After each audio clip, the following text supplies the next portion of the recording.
What up, y'all? It's DJ.Drewski, the new movement live. JGOMES is in the building. CT. Well, shake it, bro. The new project is out too, right? King's Confession. Nah, that's a single. Oh, I thought that was a whole nah, project. that's a single. But King Me, the album is coming out. King Me. King Me, yep. Right now, I got out. Call me Mr. Side 1. Call me Mr. Side 2. And on top of that, you told me you got about 300 records just sitting on the hard drive. They there. And this is before the in-home studio. Way before. This 300, 200. We giving them. We'll be humble. 200 since like end of April.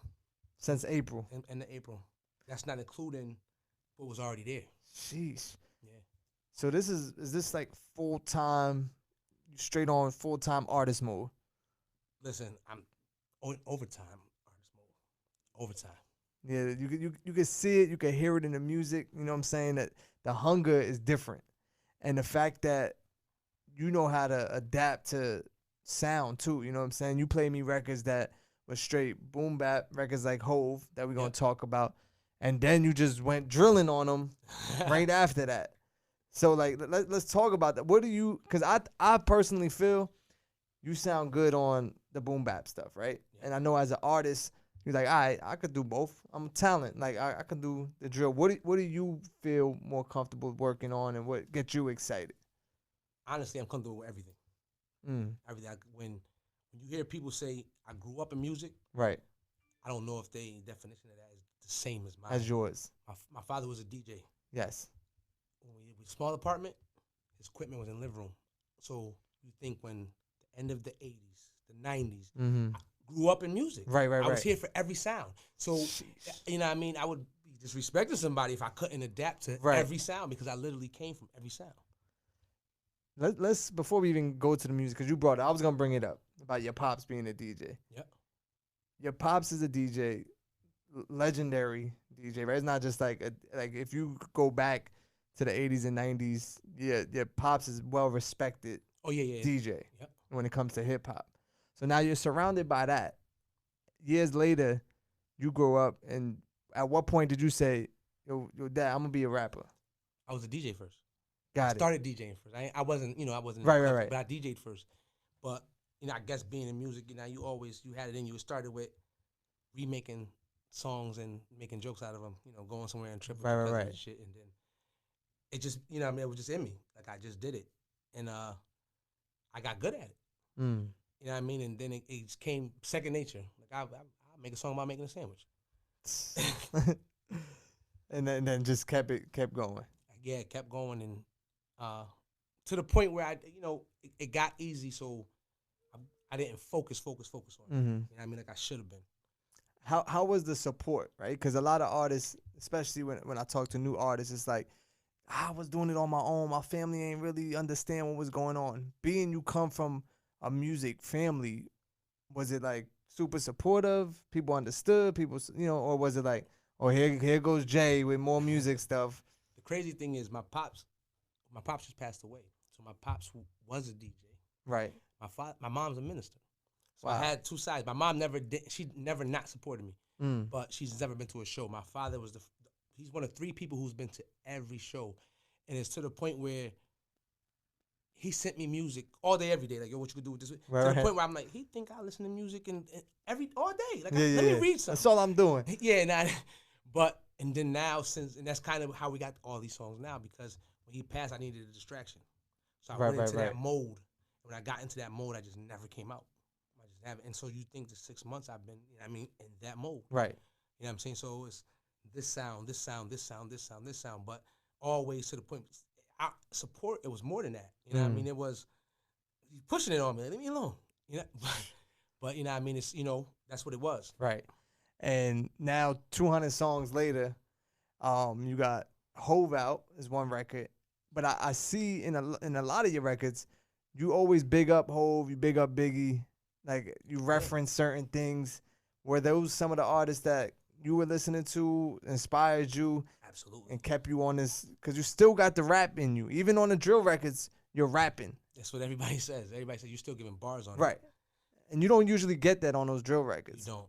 So talk about some of them inspirations you had. Hove, the record Hove, is reference to, you know, I had to change my life and do certain things differently. Right. So Hove, that song is riding around listening to Hove. Because I was, you know what I mean? That's what I was doing. At that time, that's what was happening. At that time, yeah. So that's the reason for that record. But as far as if me mentioning or somebody, those are the greats. You know what I mean? Those who, you know what I mean, Hove, Biggie, Method Man, you know what I mean, Andre 3000, those are the ones that I came up with. Right.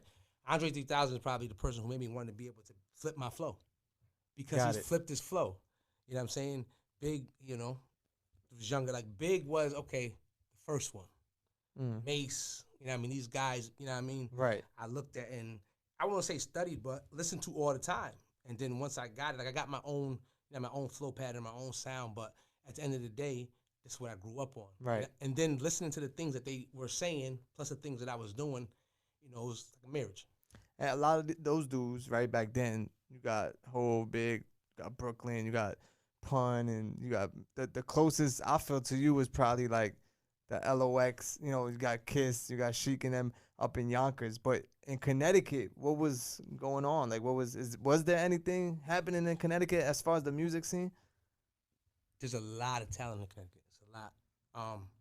It's an open market though. Right. You know what I'm saying? It's 100% open market. New York comes to Connecticut. You know what I mean? They come. I feel like we kept some of those rappers alive as far as showing, because they come do shows out there every week. No, 1,000%. I've DJed in CT all over. But it's more or less, you know, independent artists doing, you know what I mean, what we're doing. That's it. But it wasn't. We don't have anybody who made it. We got we got people who made it, but they don't rep Connecticut. You know, Jagged Edge, right? Sicario. But they don't want to be from Connecticut. I'm from CT, man. That's it. So is there any pressure? Not pressure, but like, I'm coming from a place where people either don't rep it or it's just not that many people.